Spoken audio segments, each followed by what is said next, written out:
Hi, I'm the managing editor of Blackbright News, which can be found at www.issue.com/Blackbright News, and issue is spelled ISSUU. Now, today's cause for concern is the Hurricane Harvey in America, in Texas, and we kind of distance ourselves because it's so far away. Unless you've got family who are out there, like I called a friend of mine who I knew was in Texas to see whether or not he was okay. But unless you have people out there, you can't really relate to their distress. Now, the other day, when I say the other day, maybe it's about 6 or 7 months ago, we had a flood in Dunstable, and all the houses and all the flats were underwater.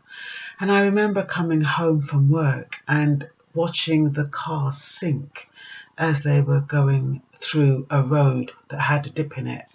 And I remember how helpless I felt at that moment, and how fortunate I was that I was so far back that I could actually turn off and go up a road which was okay.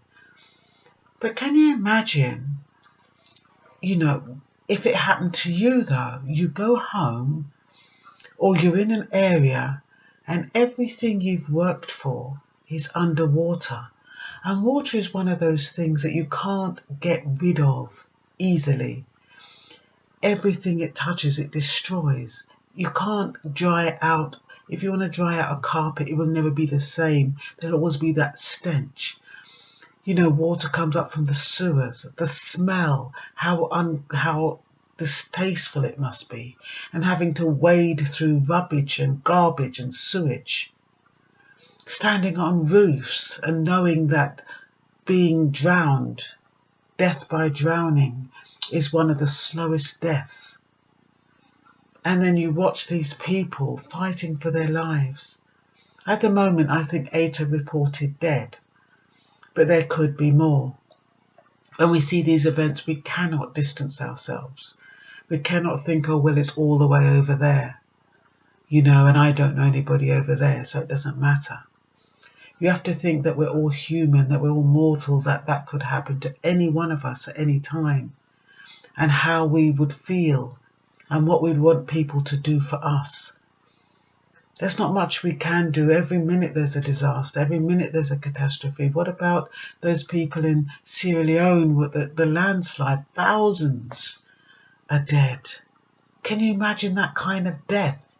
The only thing I pray when those things happen is that, they died quickly and they didn't suffer.